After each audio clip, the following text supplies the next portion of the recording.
Welcome, ladies and gentlemen. This is a very special, very odd evening. Thank you very, very much indeed for coming along. Tonight is a beautiful co-production between Illicit Ink and Graphic Scotland. It was a slightly more muted thing for Graphic Scotland. Graphic Scotland is new. We've been around for a couple of years. We're here to basically promote comics in Scotland, the people who make them, the artists who are struggling to create stuff against all the odds.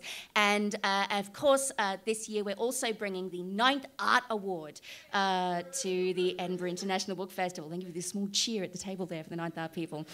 Tomorrow evening, we're holding the 9th Art Award for the best graphic novel published in English over the last year, which is incredibly, incredibly exciting. So, as a run-up to that, tonight what we're going to be doing is we're going to be playing with artists and we're going to be playing with writers on the same space, which is tremendous. So, a couple of things you will notice on your table in front of you. Everyone look at your tables. Very good. Can you see your drinks? Are you suitably drinked? Good. You can, if you want to, during the show, go to the bar extremely quietly. You can tiptoe to the bar to get drinks, but do try and confine your drinkiness to the 2 breaks we have. On your table, you will also see crayons. Can you see your crayons? Is there anyone here who does not have a crayon? No, good, everyone has a crayon. Do you all see little bits of paper as well? You should have stuff to, yay, good. Okay, so there are several brilliant things about this evening. We're going to have writers interpreting artists and illustrations and what they could possibly mean, which will be tremendous fun. There will be artists drawing along to writers as we go along, which will be brilliant too. There will be a prize later on. Ooh, a prize for the best audience comic this evening. So, this isn't just a matter of sitting back, ladies and gentlemen. You will be disappointed to hear this is not a passive audience experience. This evening, we will all be drawing our very own comic, even if we're not particularly brilliant artists. So there are a couple of things we're going to do. There will be, later on this evening, there will be a live action comic. We have a couple of actors and we have a comic script. Now, for those of you who've never drawn a comic before or who've never worked with a writer to draw a comic, for those of you who aren't comic writers and have no idea how this whole thing works, tonight is our opportunity to give you a little tiny glimpse of how that actually works. We'll be reading out a comic on stage, which our actors will be acting as we go along. So your job this evening for the beautiful, shiny prize that we're going to be offering you is to draw the comic as you see it happening on stage. How does that sound? Hey, good, excellent, very, very good. The other thing we're going to do is a little thing that we us comic people tend to enjoy doing very, very much at the end of comic conventions, at the end of a long, hard, sloggy day when we've all been selling our comics and talking to punters and signing stuff. What people like to do at the end of a good, solid comic convention is to get drunk and do a kind of communal comic. Now, tonight, this is going to be an audience surfing comic. So this is a comic that's going to wend its way around the audience. So this is how it works. It starts with one panel. And this is a panel that can be made of stick figures. If you're not particularly good at drawing, don't worry about it. Nobody here could give a monkeys if you're bad at drawing. It's okay. But the idea is that one person starts with a little panel and they will draw some stick figures and they will draw some speech bubbles, and then they pass it to the next person whose job it is to decide what happens next. There are only 2 rules for this communal audience-drawn comic. The first rule is that at no point is anyone here allowed to draw a penis. Because I am sad to tell you that this is what usually happens when we play this surfing comic game. The second rule is that you should always apply the rules of improvisation to this, the rules of improv, which is yes and. What can I give the next person when I draw this panel? Always make sure that there is a ... after your panel. Give the next person a little bit of possibility, a little something to play with, a little cliffhanger, a little bit of something exciting to play with. So we're going to start this surfing comic with the Graphic Scotland table. Yeah, groan. So you guys are okay. So you guys are going to start the surfing comic, and it's going to wend its way around the audience. At the end of this show, I'm going to hold it up for all to see, and we can see what we've got. Ladies and gentlemen, are you ready for your first act? Yeah. Oh, I feel like I've worn you all out. Okay, so we're going to... I'm afraid I'm going to have to make you practice clapping. This is a middle-class book festival audience. Rubbish. Stamp your feet. Clap your hands. And please welcome to the stage our first act for this evening, Emily Dodd, children's writer extraordinaire, writer of the screen for children's television Nina and the Neurons, is going to be teaming up with Stephen Collins, which is... well, exciting. I have been gently drooling in Steve's general direction. He doesn't know this, but I have. For a couple of years now. He's an absolutely extraordinary cartoonist. And this year, Stephen has his first full-length book, The Gigantic Beard That Was Evil, at the Book Festival, which has been shortlisted for the 9th Art Award this year. So, ladies and gentlemen, put your hands together, clap your hands, stamp your feet. Please welcome to the stage Emily Dodd and Stephen Collins. Thank you.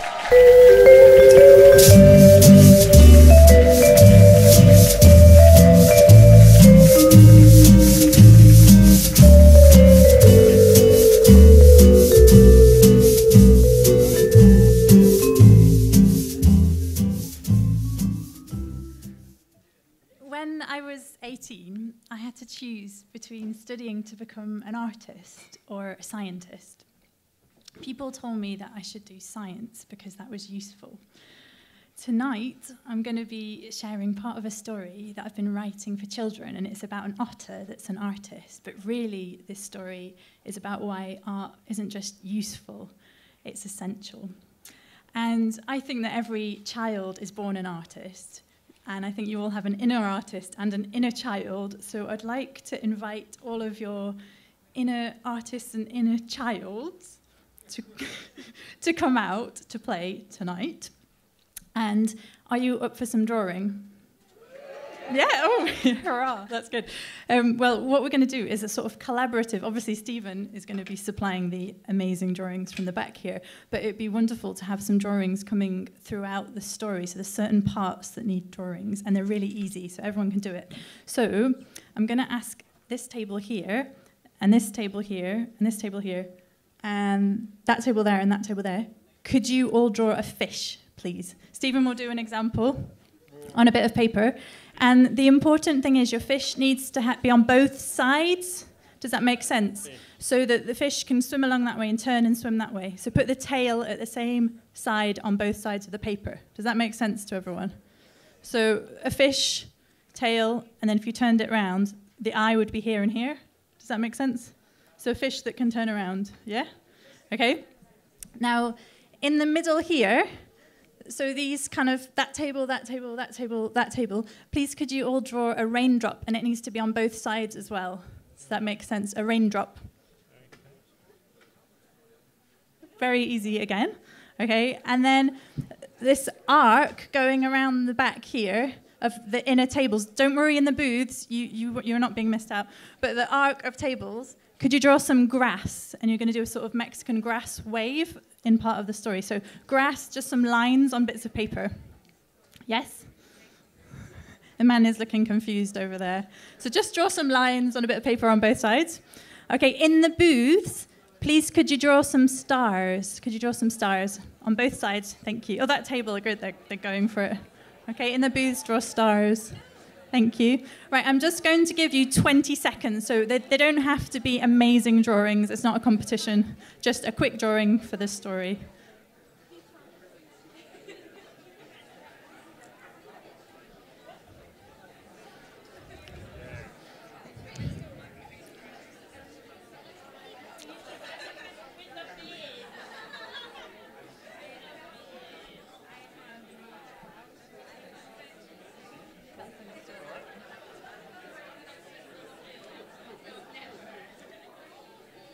That's a good fish. It has a beard. Fish with a beard over here. Very, very good. An evil beard. Okay, 5 seconds. Is everyone nearly done?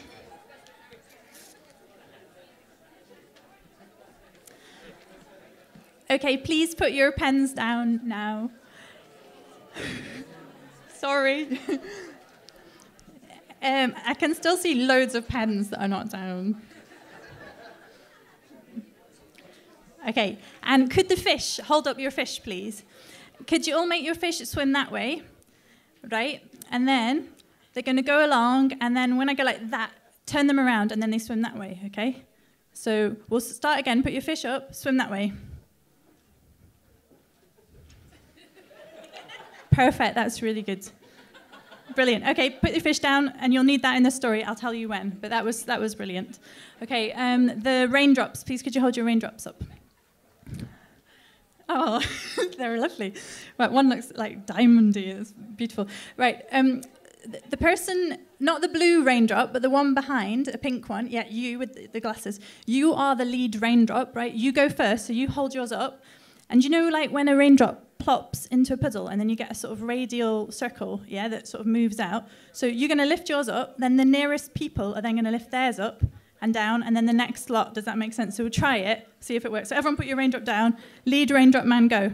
Then the next lot, and then the next lot. Yeah, that was good. That would be really good if it wasn't just that one lady on that table that had done a raindrop. And well done, you. Can you get the rest of your table on board, please? Thank you. Okay, now the grass. Could the people hold up the grass? Oh, the grass, brilliant. Everyone's done grass. I like that. So you're going to do a wave, a sort of Mexican wave of grass. We're going to start at this end, and you're going to go up and then down, so it should travel all across. Okay, so are we ready? Go. Yeah, that was brilliant. Except this table, no grass. There was a sort of gap in the wave. Any chance you could draw just a few lines just to join in on that? Thank you. Lovely, thanks. Right, the last one, the stars. People in the booths, thank you. Oh, they're really lovely. Brilliant, right.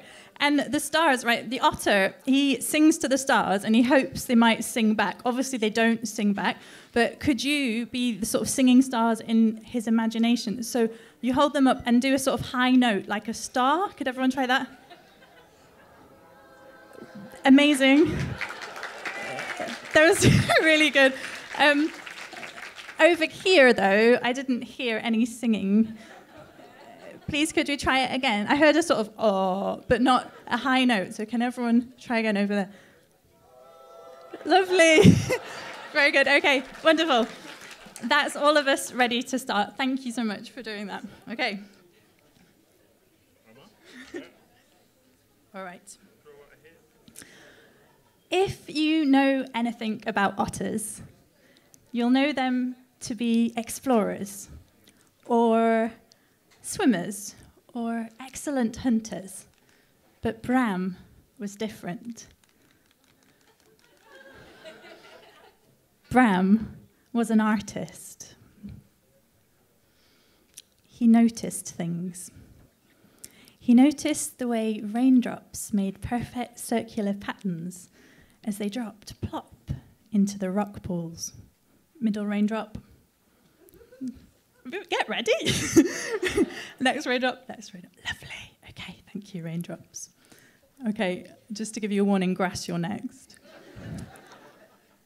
He watched the wind as it blew through the long grass and made waves, just like waves on the ocean.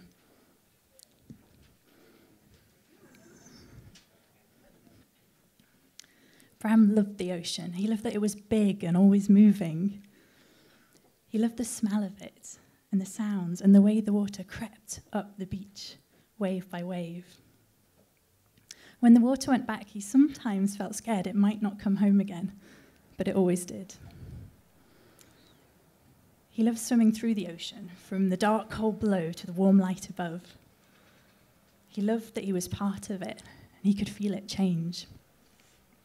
Bram lived along the shore, near where the river spilled out into the ocean. If you follow the river upstream, you get to the long grass of the meadows. And beyond that are the tall, dark trees of the forest. But Bram wasn't allowed to go there, not yet, not until he was older. Oh, just pause for a moment to see him.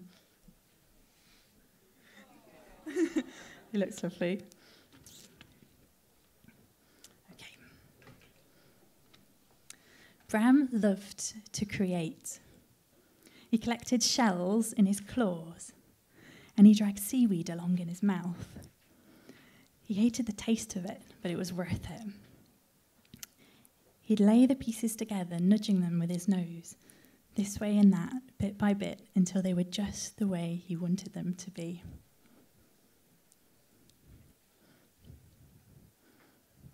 On fine afternoons, Bram lay on his back in the water and he gazed at the clouds and he tried to imagine animal pictures in them.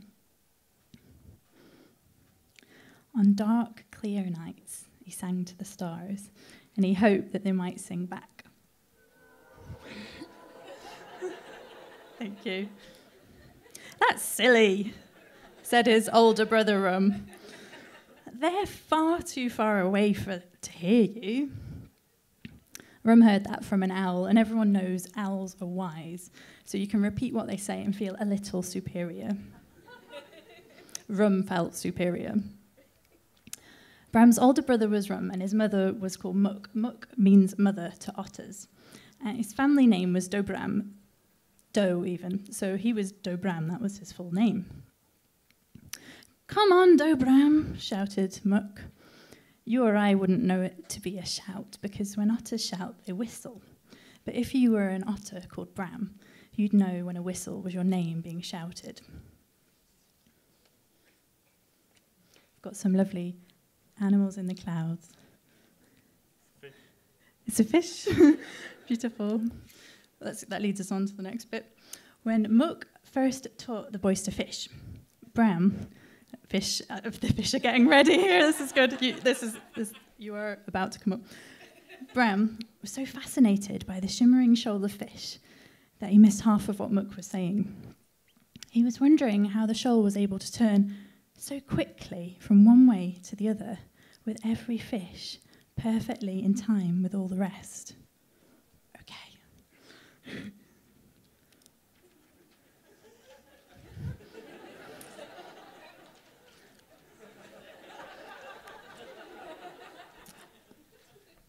That was really good.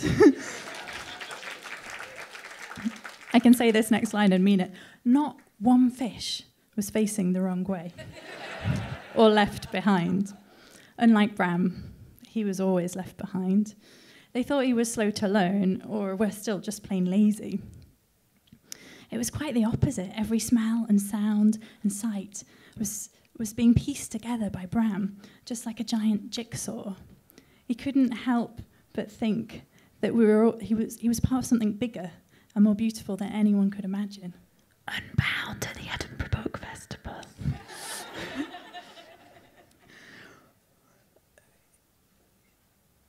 He just saw a few of the pieces fitting together, but he was sure there was more.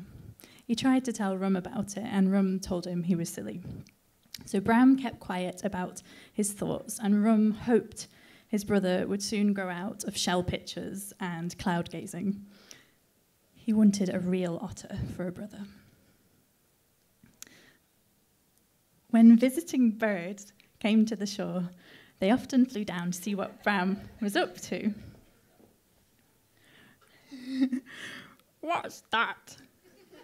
Said a curious puffin. I've heard that Stephen's favourite birds are puffins, and so are mine. It's very exciting. So I'm looking forward to seeing the puffin.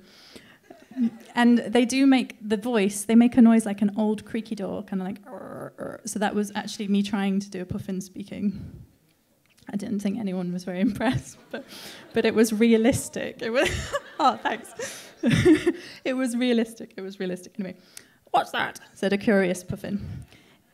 It's a fish, said Bram.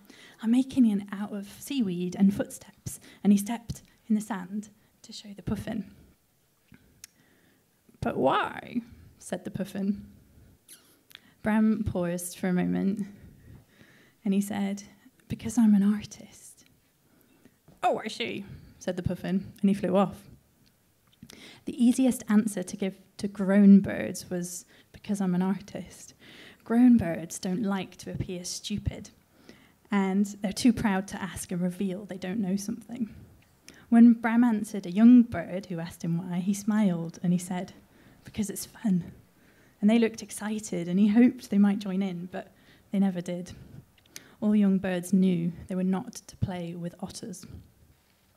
But why was a question he was asked so often, and there were many reasons. He loved to create, it really was fun, and he enjoyed the process of creating. It helped him to notice the world around him. He wanted to capture it the way he saw it, and to show it to others. And he wanted to make something beautiful out of something every day, like the bees who made hexagons out of the insides of flowers. Were they artists too? Was it just something they did? All Bram knew was when he was creating, he felt alive. Oh no, I was just, there was, no, no. Yeah, that's great. I was just looking because I haven't seen it. It's beautiful. One day, Muck announced that the time had come for them to start pooing properly in prominent places.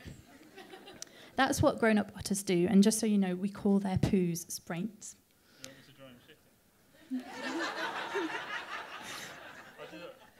I'll just keep going.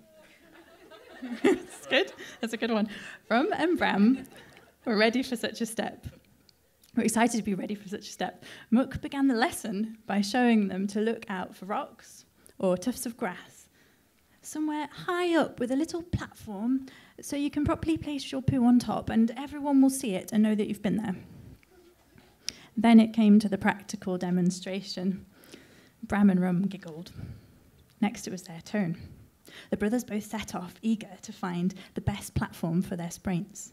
Bram found what he thought was the most perfect rock in the whole world. He was excited. It was almost shimmering in the sunshine, as though the sun itself was smiling down upon it. He sung a triumphant spraint song in his head as he looked at the golden rock. Could the stars sing again? Because I think it would be quite similar, the song in his head. Yeah, lovely. Thank you. He wished he had a golden spraint to place upon it. This time he had listened. This time he was going to be good at a lesson. As he thought about the spraints he'd seen around, he realised none of them were very memorable. Yeah, they had their smells, but this was his chance to do something special. He smiled at the thought that had most conveniently just plopped into his head as he set to work. Very carefully, he pushed and he moved and he pushed and he pooed. Just a little more, and at last he was finished. He turned full circle and looked with satisfaction.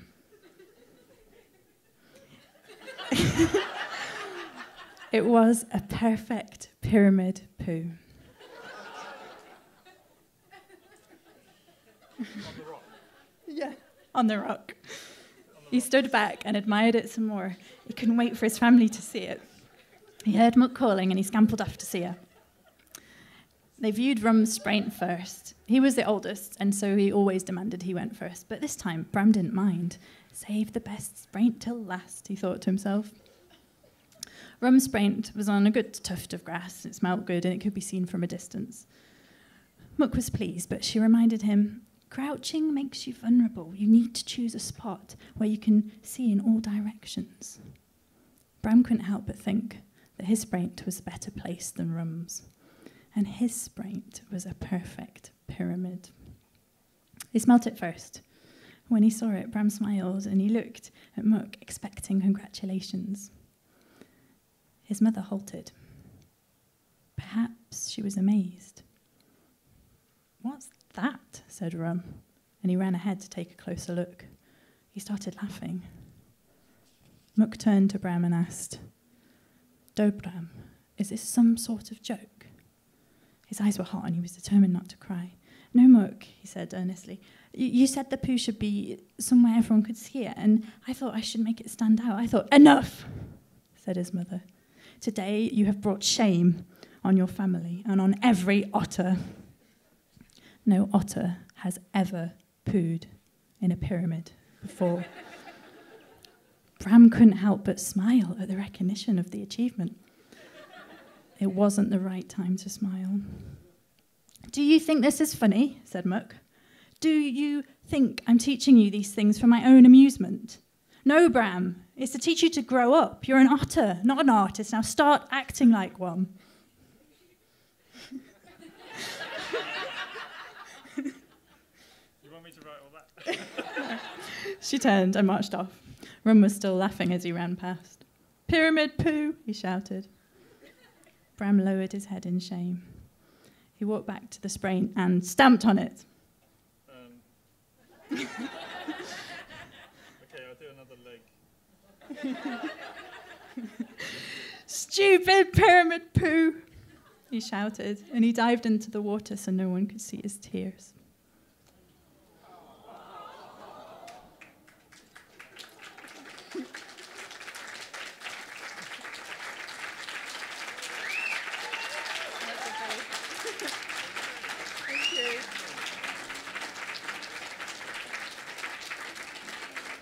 Thank you very much, and thanks to all of the fish and the stars and the grass and raindrops. Thank you. I think we leave now.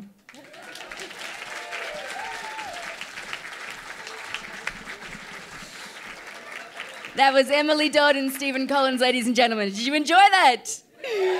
That was beautiful. I liked your singing. I think I enjoyed that the best. That was beautiful. Our next act is our live drawing comic, and this is where you once again have an opportunity to draw your own comic. There will be a prize for the best comic to emerge from the audience from this. So we have Thomas Moore is our writer for this evening. He's written a comic script which he will be reading aloud. Our two actors for this evening are Hazel Darwin-Edwards and Pab Roberts. They will be doing, for your delight and delectation, a live action comic. Towards the end of this evening, we will be awarding a prize for the best audience comic to come out of this, so no pressure. Okay, so are we ready? Ladies and gentlemen, please put your hands together and stamp your feet for Thomas, Hazel and Pab and our live action comic.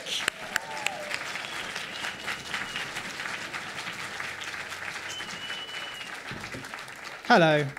Now, the stage isn't quite ready for us to get going yet, so we're going to be poking around things. If I'm allowed to keep talking while they're doing this, I don't know if I am or not. When I wrote this, no one ever told me that anyone was going to be drawing along with it, so it's basically impossible to draw. I'll give you a hint. It's 14 panels long. I haven't divided it into pages. I've only divided it into panels. And if someone does a version of this which is recognizable, I'll be chuffing delighted. But it's not going to happen. So, yeah, all right then. There's a lot of dialogue as well. If I were you, I'd just kind of ignore that and just try and draw the pictures as quickly as possible. Right, I'm going to have to move off to the side. You're not supposed to be looking at me anyway, so it doesn't matter. Right. Ooh, they both got microphones. The microphone's working, can we check? Yeah. Yep, good. Right. Panel 1. Our story opens in the well-appointed offices of Bennett and Company. At a desk sits Sam Bennett, a roiling slab of man-meat with a jaw you could wedge doors shut with. Looking longingly at him from behind is his bashful secretary, Alex. Alex thinks. That Sam Bennett is simply scrummy, but he'll never notice me, his poor, devoted secretary. Title: The Drive to Destiny. Panel 2. Sam looks at his watch, a look of concern and worry on his face.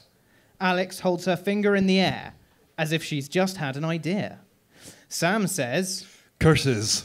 I've got to be at the Atkinsons in 20 minutes, and I forgot to call a cab." Alex thinks. This could be my chance. Alex says, That's okay, Mr. Bennett. I could give you a lift in my car. It's a good accent. Panel 3. Alex and Sam sit side by side in Alex's car.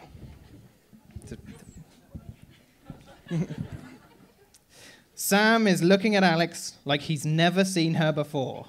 a mix of gratitude, lust, and parasicitude on his face.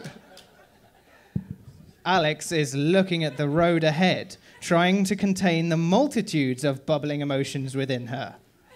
Sam says, Gee, Alex, it sure is swell of you to offer me a lift like this. Alex thinks, I can't believe he's sitting next to me. It's all I can do to contain myself. Sam says, Well, you know, Alex, I've never really asked you about... Oh my God, shit, look out, we're gonna crash! Panel 4. Suddenly the car is crashing. Alex and Sam are flipping the fuck out, caught in a perfect freeze-frame moment of chaos as the car screeches to a halt.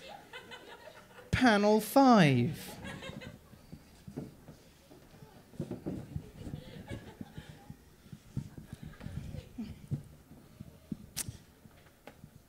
Wait for it, it's good. Sam and Alex inspect the broken car.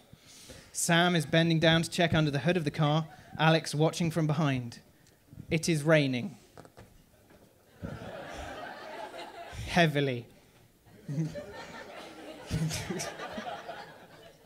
Sam says, Well, Alex, it doesn't look like we're gonna be back on the road anytime soon. Alex thinks. Get that ass. Panel 6. Sam holds Alex close to him. Their lips are close, nearly touching. The rain pours down. Even heavier than before.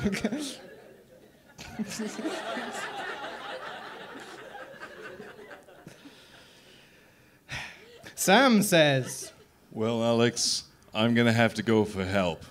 But before I do... Alex thinks. Oh, kiss me, you delicious hunk of a man. Panel 7. Suddenly, a bright light shines from above them. They gaze up into it in a state of complete wonderment. Alex says, My goodness, a bright, otherworldly light in the sky. Whatever could it be? Panel 8. Silhouetted against the light is a dark, indistinct figure. Sam and Alex recoil in horror. Alex says, Whatever could it be? Sam says, What on earth is that? Alex says, I don't think that's anything from Earth. Sam says, What on earth do you mean by that? Alex says, I think that might be an alien. Sam says, An alien? What on earth gives you that idea? Alex says, It's emerging from a bright light at the side of the road after our car broke down. Isn't that what aliens do? Sam says, Yeah, you might have a point. Alex says, Thanks. Sam says, Well, what are we gonna do? Alex says, I suppose we should see if it's friendly. Sam says, Okay, then. Panel 9. The alien emerges. It is indescribably hideous.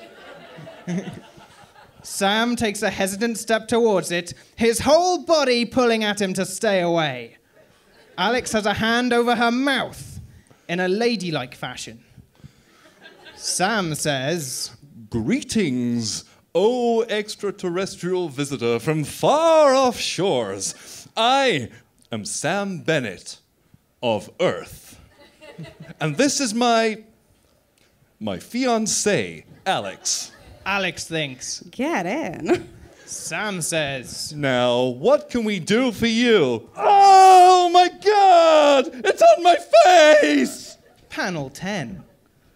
The alien launches itself onto Sam's face, gripping on with sharp claws. Sam reels back and Alex is gobsmacked. Alex says, Fuck! Panel 11. Sam scrabbles at the thing on his face. Alex grabs a stick off the ground. Sam says, Ah! It's eating my brains! It's eating my brains! Alex says, Hold on, Sam. Panel 12. Alex swims the stick with the full force of a petite female frame and it connects against the alien with a sickening thud. Sam says, Alex says, Take that, you hideous fiend from beyond the starry veil. Panel 13. Sam rips the alien from his face and it hangs limp in his arms, like a puppet with its strings cut. Alex reaches out towards him. Alex says, Are you all right, my darling? Sam says, I think it put its penis in my mouth. My mouth tastes of alien penis. Panel 14. Alex clutches Sam to her heaving bosom. Heaving bosom.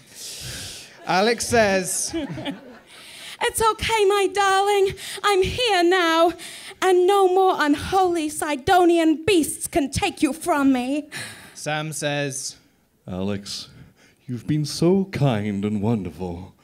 It almost makes me regret being gay. Alex thinks, Shit.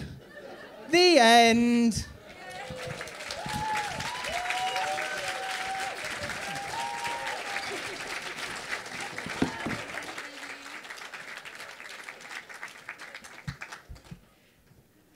Well, thank you very much, Hazel, Pab, and Tom. That was absolutely... Well, that was just beautiful. That made me giggle all the way down to my pants. It was lovely. Well, it's time for a break now. We have 10 minutes. And when I say 10 minutes, I don't mean you can dawdle on for 15 minutes or 17 minutes. I mean you have absolutely 10 minutes. So without a word of hyperbole or exaggeration, get up, run straight to the bar while you can. We'll be back in 10, ladies and gentlemen. Thank you very much indeed. All right, ladies and gentlemen, did we all enjoy our break? Are you sufficiently beard up? Hey, good. Okay. Well, welcome to our second section of Illicit Ink and Graphic Scotland's Unbound. We're going to have a particularly brilliant show now. We have drawings by Sonia Martinez, and they're going to be interpreted by Gavin Ingalls of Writer's Block, Rachel McCrum of Rally and Broad, poetess extraordinaire, and Pab and Hazel are the actors we saw earlier on. There will be a prize for the best interpretation for these drawings, so it should be quite good fun. Can I just very briefly check, how are we doing with our surfing comic, with the audience comic? Where is it right now? Who has the audience comic? Oh, right, okay, right over there. Very good. And has anyone drawn a penis yet? No, good, wow. That is extraordinary self-control. Well done, Unbound audience. Well done. Okay, well, keep passing it around, keep adding new things, and let's see if we can get a proper story by the end of the night. Ladies and gentlemen, please welcome to the stage Gavin Ingalls, Rachel McCrum, Sonia Martinez, and Pab and Hazel. Clap your hands, stamp your feet, raise the roof. All right.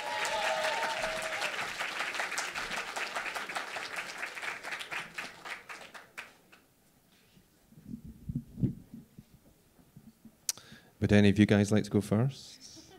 Would you like some extra time? This is good because I have a really shit gag, and the first person who uses this will wear it out, so I'm going to use it. I'm afraid I'm Gavin Ingalls. I'm at quite an advantage here because I've read the comic that these panels are from. It's clearly, and I'm sure a number of you out there tonight will recognise it as coming out of chapter 11 of Espionage Elephant. A particularly thrilling sequence, you know, for 10 issues, Sonia's been building up to this dramatic confrontation. And Eric, our protagonist here, receives the call that changes everything in panel 1. If you haven't seen it, one of the themes that's been running through the first 10 volumes of Espionage Elephant is the fact that Eric has a hidden secret, as people do in all these. It really draws, I can totally recommend this. It draws from, you know, John le Carré, Len Dayton, some of the best works of the genre. Eric's big secret is that he's a little small for an African elephant, and he has, in fact, spent all this time claiming to be an Indian elephant. He's gone so far as to get surgery on his ears to make it look that way. But in fact, Espionage Elephant, it's around this time that you realise it's a Hindu techno-thriller. All this time it's kind of building up to it. He receives this call that indicates someone knows his secret. And this is, you can clearly see in the shadows under the eyes that it's been a long time for Eric and he's worn out now. And this is where it all shows down. So he gets the call, and this person says, "Come and meet me down at this place where I forget, or else." And so basically, he's in a situation, he has to go and save someone, but he has to make the decision between that and his own. So Eric gets on his bike. Now, the bike's quite significant because it is a techno-thriller. Eric has spent the entire time leading up to this relying on technology. So his choice of a bike as transport actually shows that he has engaged with himself as a more animal thing. He's putting aside technology to put the old reliable transport. And you can see, I think, you can see how much work has gone on here. You can see the just exhilaration and the fear like come together in this crucial panel. I actually do have the original artwork for this at home because I think this is such a panel. I don't think there's really anything else needs to be said about this. Except, you know, you can see the bike as the abandonment of the technology which has been a corrupting force in his career. So finally it comes for this showdown, and I think that you agree this is evocative of the classic 1960s series The Prisoner. This is, you can see the ears here, and this is this Patrick McGowan-like silhouette where he crashes through the doors. The use of heavy blacks here with a kind of noir thing, of course recalling the fact that elephants are the only creatures apart from human that have death rituals, and you can see this. You can see the symbol, the Grim Reaper type thing going on here. And if we move on to panel 4, Sonia, have you got panel 4? Have you? No. Oh, it's a shame because panel 4 is actually when it all really kicks off. What Eric finds when he gets to the house is this kind of reanimated corruption of Ganesha. And he struggles, and there's about 15 panels. There's this epic fight. I don't really know why she chose, in fact, these. I mean, this is a nice one, but like, so I do recommend you go and read it. Thank you very much. Thank you very much, Gavin Ingalls. Please welcome to the stage, Rachel McCrum. Oh, Gavin. Gavin, with your references for graphic novels, which I've never read. So I've just come quite fresh to this, and I'm going to interpret it as I see it and have made some notes.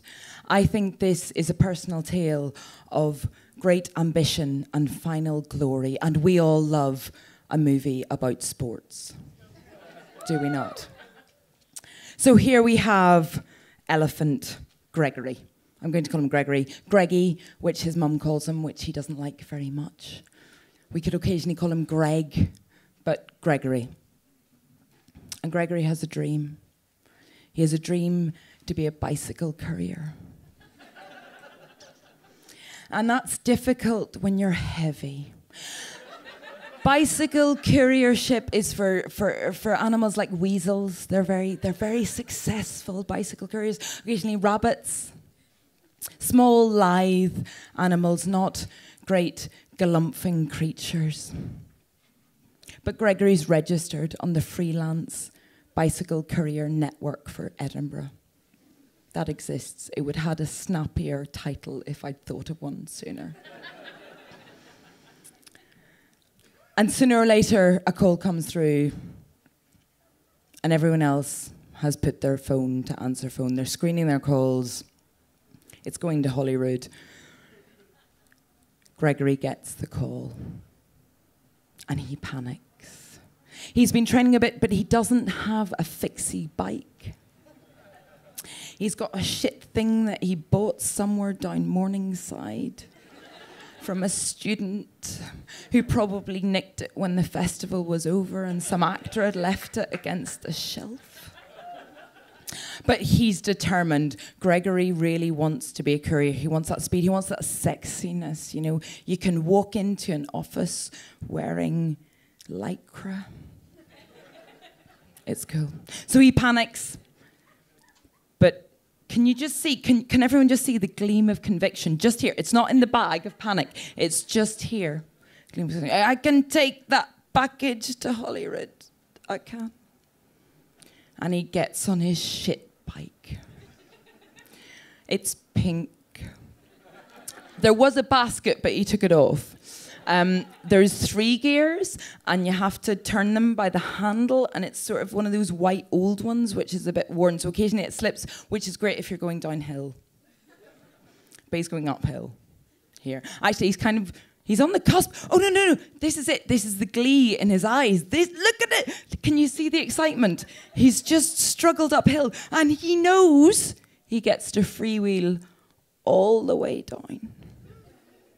It's really good. He doesn't know what this package contains. No one knows what it contains. Maybe it's the white paper. Does anyone know what's in the white paper yet? Ooh, political.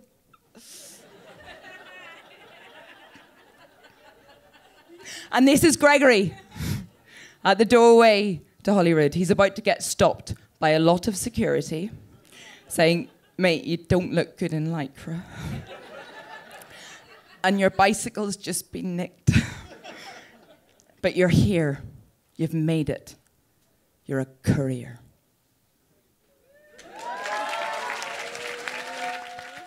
Thank you very much, ladies and gentlemen. Please put your hands together for Rachel McCrum. Next, we have to the stage Hazel Darwin Edwards. You can do it together. Yeah. Oh, okay, they've completely wussed out. They're going to be a pair of actors with one brain. So welcome to the stage, Hazel Darwin Edwards and Pab Roberts. We're having fun. Bring, bring, bring, bring. Hello, is that Sonic? Yeah. Oh, hi, darling. It's your agent here. Oh, right. Yeah, they told me it was a trunk call. I've got the perfect part for you, Sonic. They're looking for a jungle animal. Oh, dear.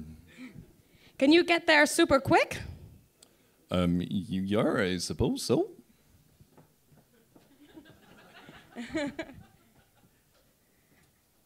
Ding, ding, ding.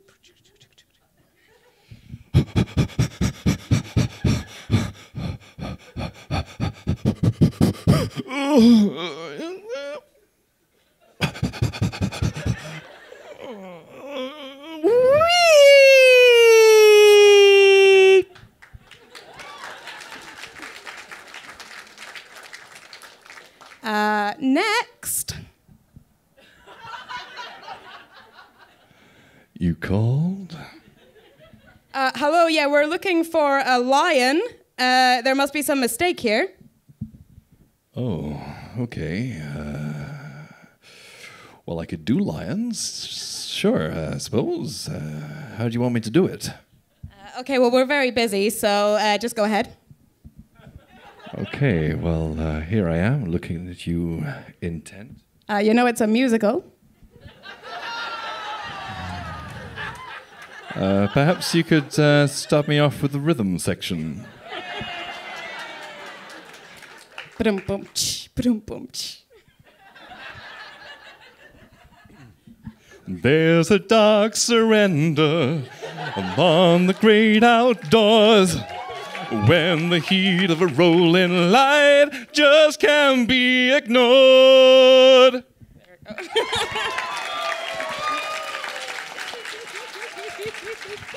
Hazel Darwin Edwards and Pab Roberts, ladies and gentlemen.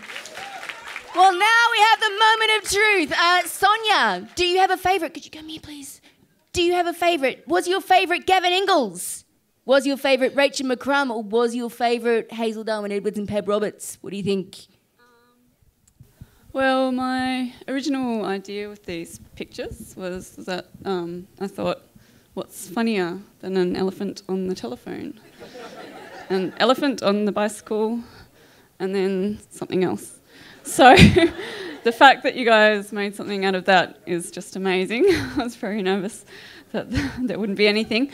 I think I'm going to have to give it to Gavin, for his thrilling tale of espionage. He really grasped the scope of my whole idea quite well. So congratulations, Gavin, wherever you are. Thank you. I missed out the trunk call gag. I had it written down and everything. Yay! Well, now it's time for something a little bit special, ladies and gentlemen. We have once again Thomas Moore, our fluffy-haired Englishman, who's just started editing a free press, a kind of self-publishing press called Unobtainium. Ooh. Together, he and comic artist Streff are going to tell a story together, which is lovely. Streff, better known as Stevie White to people who hang around comics type stuff, is an amazing guy. He's basically done the best children's comic I have ever seen, called Raising Amy. Amy is a small girl. She is ginger. She's very beautiful, very Scottish, and she's a psychopath. And she likes to tease her parents with a chainsaw. She's just brilliant, love her. Streff also writes for the Beano, for the Dandy, for the Bash Street Kids. He's absolutely wonderful. Please welcome to the stage Thomas Moore and Streff.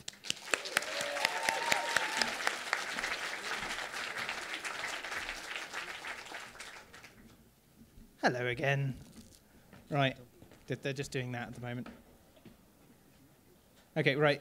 Now, I'm not entirely sure where I'm best placed on here, because obviously I'd like to be able to see what Stevie's doing.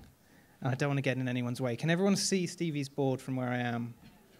No, yeah. Because we're going to be jumping from one to the other, but do you know what? I'll move slightly to the side and then kind of get in the way of these speakers. How about now? Can everyone sort of see most of them? Okay, can everyone at least see one? Can I get a consensus? That's all you're getting. It's literally, if you want to see both, move around. I'm sorry, that's just the way yes, yeah, we'll put them together. You'll see it all, it's fine, don't worry. Right, now this story is called The Penis Mightier. It's called The Pen is Mightier. I wrote this title because I liked that joke, and no one laughed. Once upon a time, there was a little boy called Billy Gubbins. Billy was just a normal, everyday little boy. He had 2 arms, 2 legs, 10 fingers, and 10 toes, big round glasses, and a gigantic ginger beard. And a penchant for dressing up as a fairy tale princess, complete with a tall pointed hat. So he looks like a wizard, but he's a princess. Billy's family were very poor. And they often went hungry. Nobody really knew why they were poor, but let's face it, almost certainly had something to do with the bedroom tax. Yeah, topical. One day, they were so poor and so hungry that Billy's mother, who looked exactly like Clint Eastwood in a wig... Isn't that wonderful? Told Billy to go down to the market with his little sister to see if he could trade her for some magic beans. Billy and his little sister walked hand in hand down the road to the market. Billy wasn't sure if he wanted to trade yet another sibling away for what was almost certainly going to turn out to be kidney beans spray-painted silver, but he couldn't see what else to do. Suddenly, out of the side of the road, jumped a very strange little man. He was the strangest, littlest man Billy had ever seen, and he wore a large tricorn hat. There's not a tricorn hat, but it's got 3 things on. I don't know what that was. It's like a pirate hat, like pirate hat. Just keep that. Okay. He had a jester's hat with 3 bells on. and parachute pants. And one of his legs was shorter than the other. And that leg was shorter than the first. So both his legs were shorter than the other, thus causing an inevitable balance problem, skyrocketing him. "Hold there, little boy," said the mysterious man. "What are you doing this fine day?" I'm just taking my sister down to the market, said Billy, in order to fuel my mother's inaccurate assumption that enchanted pulses will somehow solve the socio-economic problems that plague us. Thank you. I wrote that and I couldn't even say it. Oh, it's magic you be after, eh? Said the strange little man. I was hoping for a better diet and a program of social regeneration, replied Billy. But magic would be good too. Well, it just so happens that I've got a magic item here that I'd be willing to give you for nothing. And the little man held out his hand, and in it was what appeared to be a chunky black marker pen. Billy looked at it quizzically, stroking his long ginger beard. It doesn't look very magical, he said. Well, it totes is, said the little man. Anything drawn with this pen will become real. But I must warn you, do not use its powers lightly, for... Yeah, said Billy dismissively, grabbing the pen as he pushed the little man backwards into a ditch. Billy took his little sister straight home and started trying to draw something for their lunch. The moment he finished the last line on the picture of the large, juicy apple he'd drawn, there was a loud pop. And there, sitting on top of the paper, was a really wonky-looking apple. Wow, said Billy. He picked it up and took a great big bite out of it. It tasted just like an apple, assuming it was an apple made of ink, which tasted horrible and was revolting. And Billy spat it out. Next, Billy tried drawing some money, but he was crap at drawing, so what popped into existence looked more like oddly shaped rectangles with faces on. Oh, this is useless, Billy said, throwing the pen down in disgust. What's the point of having the ability to twist the very laws of reality if I can't even get rich off it? See, Billy wasn't much of an artist. In fact, the only thing he ever drew were dinosaurs with great big teeth and ugly, frightening things to scare life out of his remaining brothers and sisters. So in his frustration, that's exactly what he did, drawing a great, big-toothed, snarling Tyrannosaurus with claws as big as its head. And he just finished putting the great big spikes on the back of the monster before it occurred to him that perhaps, just perhaps, this wasn't the most sensible idea he'd ever had. But it was too late, and with another loud pop, there standing atop the... I can't do it louder than that. There standing atop the paper was the creature he had created. Billy would have recoiled in horror at the monstrosity of nature had it not been a one-to-one likeness of his drawing, making it only about this high. The diminutive dinosaur roared in a squeaky voice and flailed at Billy with its stupidly out-of-proportion limbs. Oh, don't do that, Billy, said Billy, and the dinosaur immediately stopped dead. Billy paused. Roll over, little dinosaur, he said, and the dinosaur obediently rolled over. Billy went very quiet for a moment, thinking. The following day, the sun rose majestically over the little village Billy lived beside. Butchers, bakers, candlestick makers, and all the people of the town were stretching and scratching themselves and getting ready for work. Pork Pie Pete, the butcher, was exchanging a friendly word with Bicycle Jenny, the local slut. Who are Jenny? He said in a West Country accent. What can I do for you today? Oh, my Pete, could I have some of your foot-long sausage? Said Jenny, provocatively. I thought you'd never ask, said Pete. But before their bawdy dialogue could get any further, there was a rapid genre shift, a huge roar over the hill, and there came a gigantic dinosaur. Riding atop it was Billy. He laughed maniacally. Treat me like dirt, will you? Let's see how you like a face full of massive lizard. And at Billy's command, the dinosaur smashed the village to pieces. And that was just the start. Billy drew more and more dinosaurs, bigger and bigger, and he smashed up the other villages and the nearby towns. He used them to devastate cities, including Birmingham, and he left it a worthless wasteland, which was barely an improvement. At first, the military tried to fight him, but all their tanks and planes and giant robots, like off Pacific Rim, were useless against him. And the raw might of Billy's magic marker. Eventually, the governments of the world bent to his will and gave him anything he wanted. Gold, jewels, a lifetime supply of Pop-Tarts, including both Lady Gaga and Adele. Like Pop-Tarts, it's a pun double meaning, you see.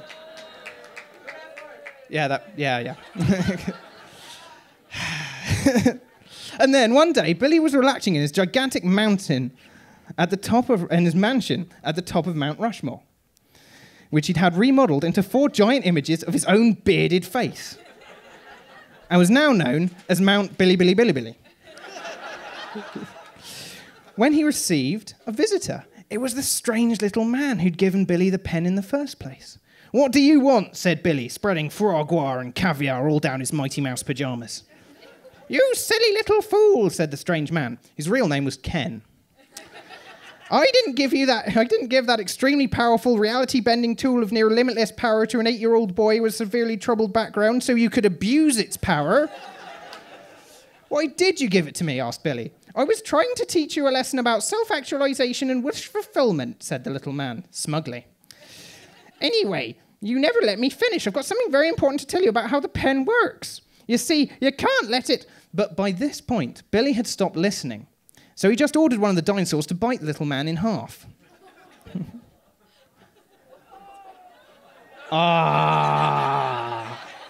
That's the ticket.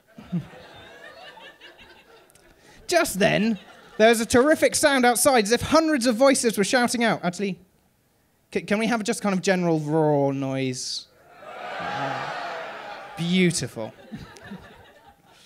Billy rushed to the window, and there, on the solid gold patio, was every single person on Earth, armed with pitchforks, burning torches, and other angry mob accoutrements. They tied up almost all of his dinosaurs with bits of string, which for some reason were surprisingly effective. "Go away, the lot of you," shouted Billy, "or I'll draw a massive bomb and I'll blow us all sky high." "Better death than life in chains," roared humanity. And began surging into Billy's mansion. "Well, fine then," said Billy, who whipped out his pen and began doodling a great big bomb. He was just about to draw the final line when, to his horror, the pen finally ran out of ink. "Well, fuck," said Billy. And then it was all over. Billy was put on trial for crimes against humanity and for basically being a little shit. Eventually, he was sentenced to spend the rest of his days rebuilding every single thing that his dinosaurs had destroyed. Though even after several decades, there was only so much he could do about Birmingham. And the moral of the story is, don't talk to strangers. Unless they tell you they've got something to give you for free, in which case accept it without question. Or something. The end.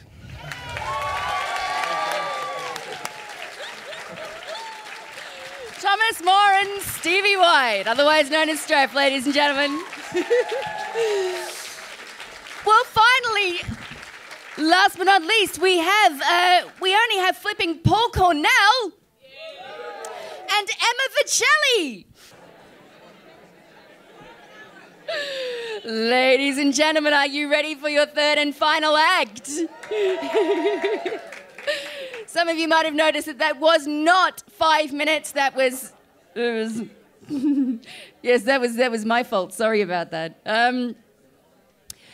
How's the surfing comic going? Who has the surfing comic just now? Where is it? Bring it to the stage if you have the surfing comic. There it is. Okay, everyone, drum roll for the tables. Very good. Yay! Thank you very much. Okay, so we have a lovely story about what's under your kilt, a monkey holding an umbrella, and a book called Open It Now. Open the sporran. It isn't worth reading, said the grumpy turtle who sat nearby on a rock. This is the best comic ever. Well done, audience. He was just jealous. And here, you can't see this, but there is a beautiful picture here of the grumpy turtle's face. He does not look very happy. And then what happens? The truth was, he couldn't read. Oh, can you read it for me? The grumpy turtle asks the snail on page 2. Of course, said the snail, and put his reading glasses on. He read, there was once a twig with something on it. A cocoon, not a penis. Who said that? A lovely cocoon, a lovely innocent cocoon. The wind blew, the wasps came out. Oh no, it's not a lovely cocoon at all, it's a bloody wasp's nest. The wind blew, the wasps came out. I'm scared of wasps. Stop the book, says the grumpy turtle. Oh God, thinks the snail, in a thought bubble, which is antique for comics. It's really not a contemporary thing, thought bubbles. So, well, who drew the thought bubble? Well done. Then a little girl with big wellies turned up crying. I stomp on wasps, says the little girl. Oh, that's brilliant. And then, death of a snail, the girl by mistake squashed the snail. Crunch. The end. You bastards. No. No applause for you. You bad audience. Bad audience. So remember earlier on when we did our live comic with our actors, Pab and Hazel, and I said there would be a lovely special super duper prize for the best audience comic. If you managed to draw action while watching the actors at work, if you could take your comic and put it on the stage right there at the end of the show, I'm going to very quickly judge the very best one, and I'm going to give you a lovely prize. How does that sound? Hey, good. Are you ready for your next act?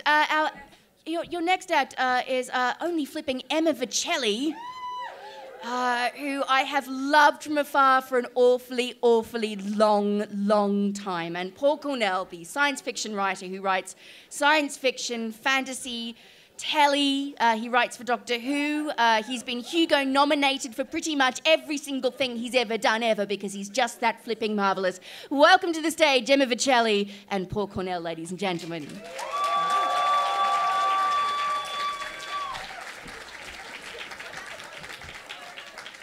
Comic creation against the clock. Emma has been injured in training for this event.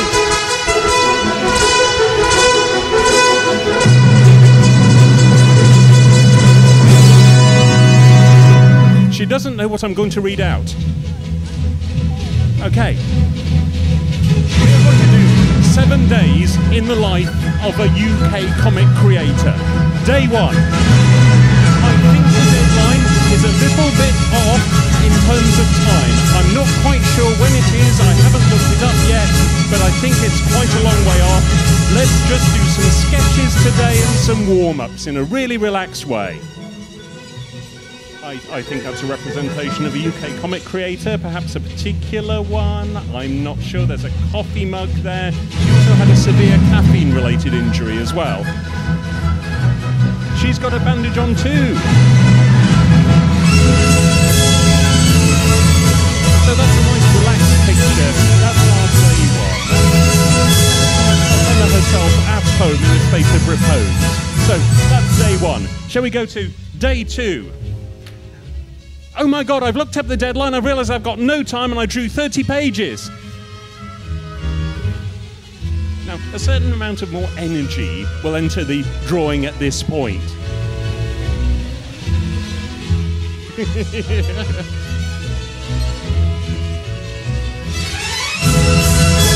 down to just head on, that's how I feel.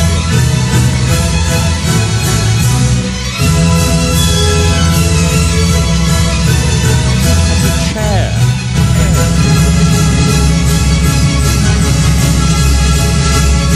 It's either a chair or she's being crushed by the forces of capitalism. Oh, and she's knocked over her coffee. Day 3. I didn't expect there to be actual running involved. It adds to the excitement. 2 comic creators enter. 2 leave, perhaps in a different order. Day 3. I was disturbed in my comic creation by an alien invasion and a zombie uprising that happened to happen on the same day. They're kind of retro aliens, really. And then the zombies. Oh. I was going to say they're kind of unhappy looking zombies, but it's sort of part of the brand, isn't it?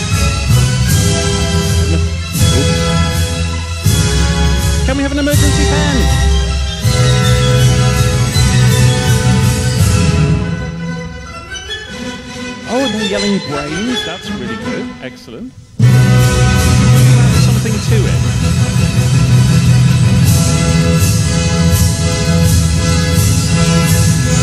I think there's an amount of hair tearing that's going on here.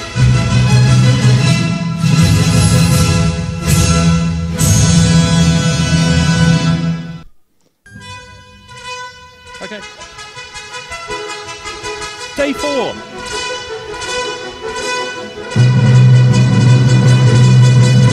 The aliens are still invading, so I called my editor and asked for an extension,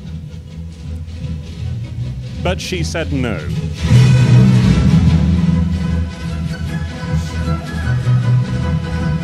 yeah, this is kind of difficult, but I think the power of comics here, because we've got a conversation and we have to see the other end of the phone call as well.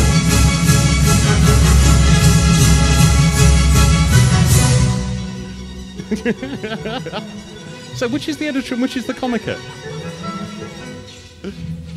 Oh, that's a zombie. Okay, that's not an editor. Yeah, the zombie is holding her back. Unconscious things do come to the surface in comic creation. Oh, I see. Manga sweat pulse on the forehead.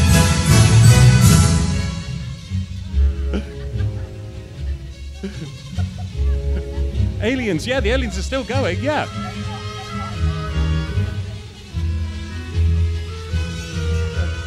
I'm sure aliens would need a ladder, absolutely. They can have a ladder.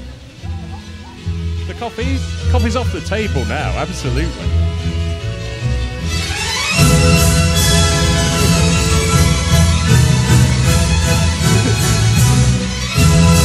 There's a snake alien that's drinking the coffee. We've all had that day. Day 5.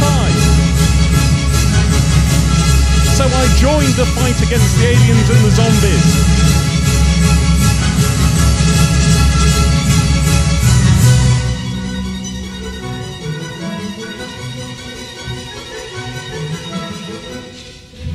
I think perhaps there's a video game franchise in this.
Day 6.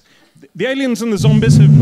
That's the sign we're running out of time. Day 6. The aliens and the zombies have pissed off, so I drew 30 pages. I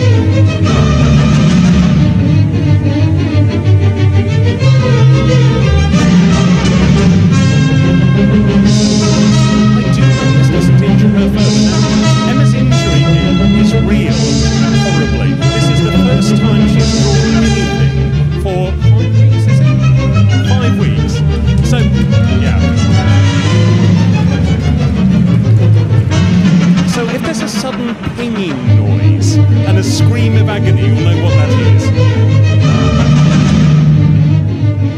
We actually have a stunt artist. Sarah McIntyre has actually volunteered to dive in should the ping happen.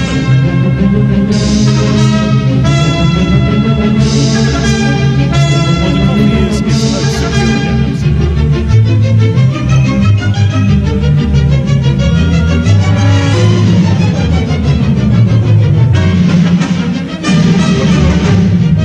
Okay, day 7.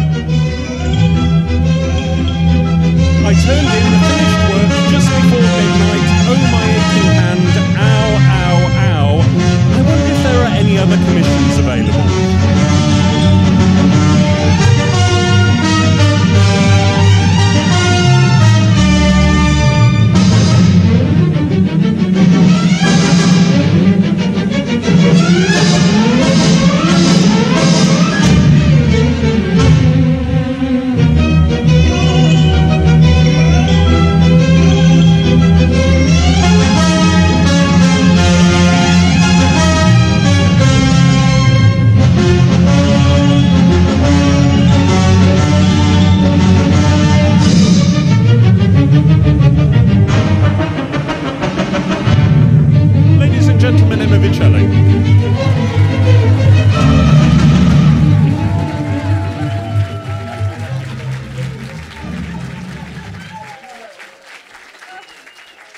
Thank you very much.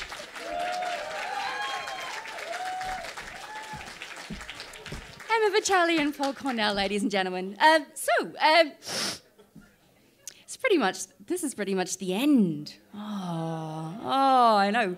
But first, before we go anywhere, I would like to introduce you all to the architect of tonight's event, the lady who's responsible for putting this entire show together, for wrangling artists and writers, which, as we all know, is one of the most dangerous jobs known to man.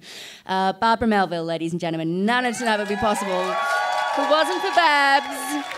Come here, please.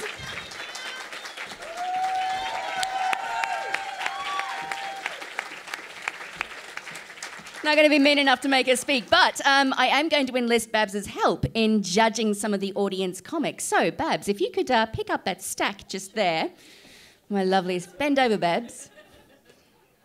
And we're just going to have a quick peek. Oh, wow. If there are any more comics hiding in the audience, if you didn't get a chance to, if you could quickly pass those forward so we can judge you. Thank you. Okay, ladies and gentlemen, we have a winner.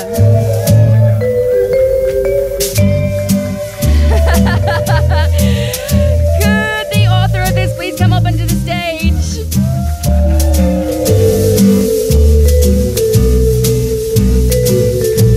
So, young man, you get to take away a lovely prize this evening. If I could ask Thomas to produce the stick of destiny. Tom, where are you, Tom? Very good. Excellent. Round of applause, ladies and gentlemen. It's a stunning prize.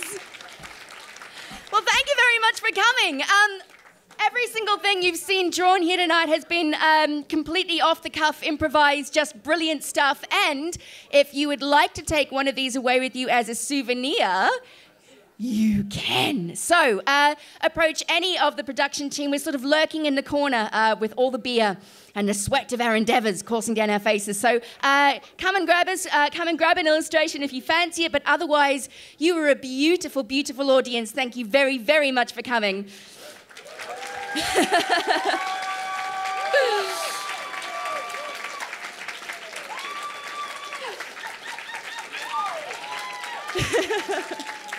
And have yourselves a beautiful evening, please. All right.